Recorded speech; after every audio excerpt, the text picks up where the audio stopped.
ভারত তুমি মুসলমানদের মসজিদের মধ্যে আঘাত করেছো, কোরআনে আঘাত করেছো, মুসলমানদের ইমানের মধ্যে তুমি আঘাত করেছো। চীনকে দেখে শিখতে হয় নাই, অপেক্ষা করো, চীন থেকে আরো খারাপ পরিবেশ তোমার হয়ে যাবে। তোমার দেশের মধ্যে কোনো ধরনের শান্তি তুমি খুঁজে পাবা না। চীন যেমন মুসলমানদের উপর আক্রমণ করে দেশের শান্তি দূর করে দিয়েছে, ঠিক তোমারও দেশের মধ্যে অশান্তি সৃষ্টি হয়ে যাবে, আল্লাহর গজব তোমার উপর নাজিল হবে। আমাদের পাশের দেশ ভারত, মুসলমান তাদের অধিকার, মুসলমানরা তাদের অধিকার এদেশে পালন করে আসছে, তারা ভারতবাসী হিসেবে আছে। ভারতে তারা ভারতের নাগরিকত্ব যেভাবে নেওয়া দরকার, যেভাবে পায় বংশগত বংশ পরম্পরায়, ঠিক ওইভাবেই তারা আছে। অনেকে হয়তো মাইগ্রেট করেছে, কিন্তু শুধু মুসলমানদের উপর বিপদে এসে দাঁড়িয়েছে। কি ঘোষণা দেওয়া হলো? বিতাড়িত করা হবে যাদের নাগরিকত্বের ব্যাপারে কোনো কাগজ, বংশ পরম্পরায় অথবা আগ থেকে কোনো ধরনের কাগজ যদি না দেখাতে পারে, দলিল যদি না দেখাতে পারে, তাহলে তাদেরকে রাখা হবে না। উদ্দেশ্য তা নয়, উদ্দেশ্য হলো ভারত থেকে মুসলমানদেরকে বিতাড়িত করা। এই ভারত তো সেই ভারত যেই ভারতকে মুসলমানরা সাজিয়েছে।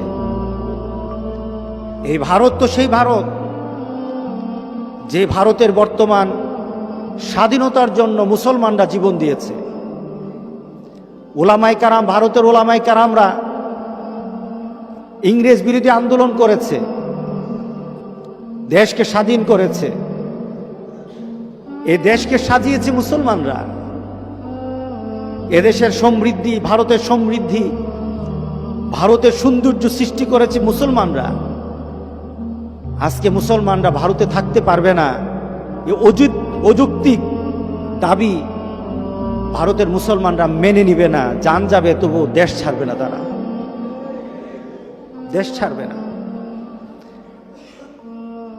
সেই ঘোষণার কারণে তাদেরকে বিভিন্নভাবে আন্দোলনে নামতে হয়েছে। তাদের প্রত্যেক দাবি, এটা প্রত্যেক দাবি তাদের, সেটা আন্তর্জাতিক অঙ্গনে এটা রিকগনাইজড। তারা তাদের দাবির জন্য রাস্তায় নামলো। ভারতের মসজিদগুলি জ্বালিয়ে দেওয়া হচ্ছে, মুসলমানদের বাড়িঘরগুলি দিল্লিতে, বিশেষ করে দিল্লিতে মুসলমানদের ঘর বাড়ি জ্বালিয়ে দেওয়া হচ্ছে। সরকারি ডাটা অনুযায়ী প্রায় 40 জনের মতো শহীদ হয়েছে, কিন্তু বেসরকারিভাবে অনেক বেশি। ধরে ধরে আমাদের মুসলমান ভাইদেরকে মারা হচ্ছে, বাড়িগুলি জ্বালিয়ে দেওয়া হচ্ছে। ঘোষণা দেওয়া হয়েছে যে 1 মাসের মধ্যে দিল্লিতে কোনো মসজিদ রাখা হবে না, প্রত্যেকটি মসজিদ জ্বালিয়ে দেওয়া হবে। মুসলমানকে জ্বালিয়ে দিতে পারবা, মুসলমানদের মসজিদ জ্বালিয়ে দিতে পারবা, মুসলমানদের কোরআন জ্বালিয়ে দিতে পারবা, মুসলমানদের বাড়িঘর জ্বালিয়ে দিতে পারবা, তবে গোটা পৃথিবী থেকে মুসলমানদের ঈমানকে তোমরা জ্বালিয়ে দিতে পারবা না।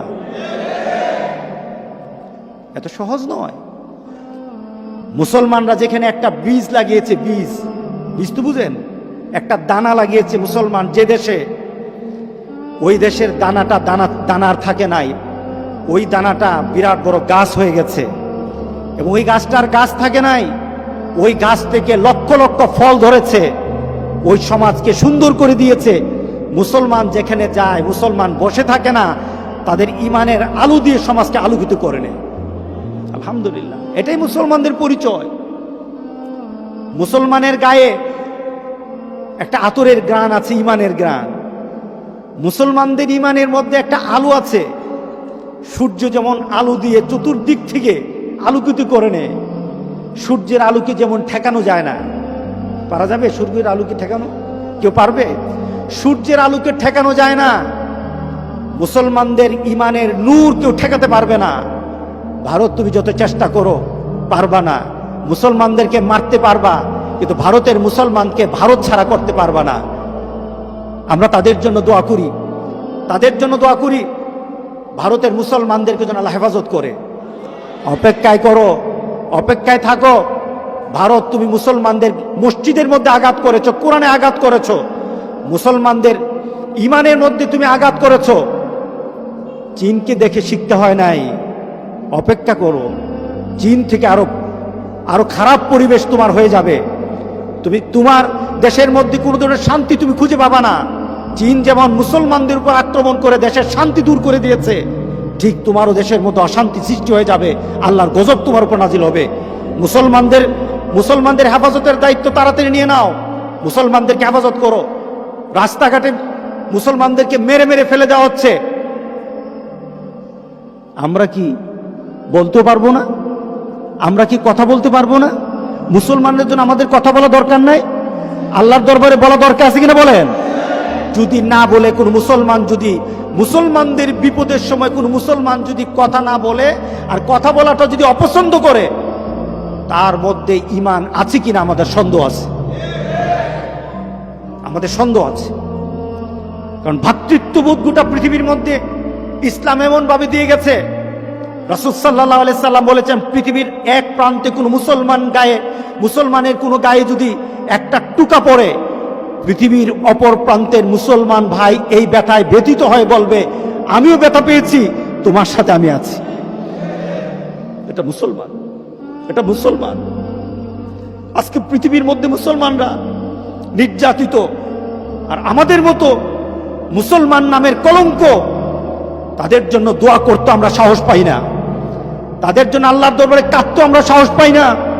আল্লাহর দরবারে তাদের জন্য দোয়া করা দরকার, এই চেতনা আমাদের মধ্যে জাগ্রত নাই। দাবি করি মুসলমান, আমার বিশ্বাস হয় না তাদের ঈমান, তাদের চিন্তা, তাদের পরিচয় মুসলমানের খাতায় আছে কিনা আমি চিন্তিত। আজকে আমাদের সে মুসলমানদের জন্য আমরা দোয়া করব, আমরা আল্লাহর দরবারে বলবো, মাবুদ হাসবুনাল্লাহু ওয়া নি'মাল ওয়াকিল, হাসবুনাল্লাহু ওয়া নি'মাল ওয়াকিল, আল্লাহুম্মা ইন্না নাজআলুকা ফি নুহুরিহিম ওয়া নাউযু বিকা মিন শুরুরিহিম। মাবুদ, তোমার কাছে আমরা সাহায্য চাই, তুমি আমাদের ভাইগুলিকে ধ্বংস করে দিও না। মসজিদগুলির মধ্যে উঠে উঠে মসজিদগুলি ভেঙে ফেলতেছে। রব্বুল আলামিন, আমাদের দেহ থেকে আমাদের মসজিদের দেহটার মর্যাদা আমাদের কাছে বেশি, আমাদের নিজের দেহ থেকে মাবুদ তোমার মসজিদের দাম অনেক বেশি, তোমার কোরআনের দাম অনেক বেশি। মাবুদ, তোমার কাছে তোমার কোরআন আর মসজিদ আর তোমার মোমেন বান্দাদের হেফাজত আমরা তোমার কাছে ভিক্ষা চাই। মাবুদ, আজকে গোটা পৃথিবীর মধ্যে আমাদেরকে কাঁদা দরকার আল্লাহর দরবারে। আল্লাহর কাছে যদি চাই, আল্লাহ অবশ্যই হেফাজত করবেন, ইনশাআল্লাহ বলি, ইনশাআল্লাহ বলি। আল্লাহ কোনো বান্দার পেয়েছেন, বান্দা যখন পেরেশান হয়ে যায় আর একাগ্রতার সাথে আল্লাহকে ডাকে, আল্লাহ বলেন, বান্দা ওই ডাককে আমি খালি ফিরাই না রে বান্দা, আমি খালি ফিরাই দেব না। আজকে দিল্লির মুসলমান, ভারতের মুসলমান আজকে নিজের জান বাঁচানোর জন্য তারা অস্থির হয়ে গেছে, কোথায় যাবে, কোথায় যাবে। হিন্দুরা তাদেরকে আশ্রয় দিতেছে, হিন্দুরা তাদেরকে আশ্রয় দিতে, পাড়া প্রতিবেশীর আশ্রয় দিতেছে। বাবু, তুমি মেহেরবানি করে তাদের জন্য তোমার রহমতের দরজাটা খুলে দাও। আমরা তাদের জন্য দোয়া করব, প্রত্যেকটি মুহূর্তে দোয়া করব। আমাদের জন্য এখন ফরজ হয়ে গেছে কুনুতে নাজালা পড়া, তাদের জন্য কুনুতে নাজালা পড়ে আল্লাহর দরবারে দোয়া করা আমাদের জন্য ফরজ হয়ে গেছে। গোটা বাংলাদেশের সকল মুমিন, মুসলমান, আলেম, ইমাম সবার জন্য এখন ফরজ হয়ে গেছে তাদের জন্য দোয়া করা। তারা যেন কেঁদে কেঁদে বলতেছে, বাবু তুমি আমাদের জন্য তোমার সাহায্যকারী পাঠিয়ে দাও। ওয়াল মুস্তাদআফিনা মিনার রিজালি ওয়ান নিসা ওয়াল বিলদানিল্লাযীনা ইয়াকুলুনা রব্বানা আখরিজনা মিন হাযিহিল ক্বরিয়াতিয যালিমি আহলুহা ওয়াজআল লানা মিন লাদুনকা ওয়ালিয়্যাও ওয়াজআল লানা মিন লাদুনকা নাসীরা। মাবুদ, তোমার তরফ থেকে আমাদের জন্য সাহায্যকারী পাঠিয়ে দাও, তোমার তরফ থেকে, তোমার আকাশ থেকে ফেরেশতা পাঠিয়ে আমাদের জন্য সাহায্যের ব্যবস্থা করে দাও। আল্লাহর কোরআনে আমাদেরকে সাহায্যের জন্য আল্লাহর দরবারে চাওয়ার কথা বলেছে। আমরা আল্লাহর দরবার থেকে, আল্লাহর পক্ষ থেকে বদরের সে ফেরেশতাগুলি আমরা আল্লাহর কাছে ভিক্ষা চাই। আল্লাহ যেন সেই ফেরেশতা দিয়ে ভারতের মুসলমানদেরকে, গোটা পৃথিবীর মুসলমানদেরকে হেফাজত করে। আল্লাহুম্মা আমিন।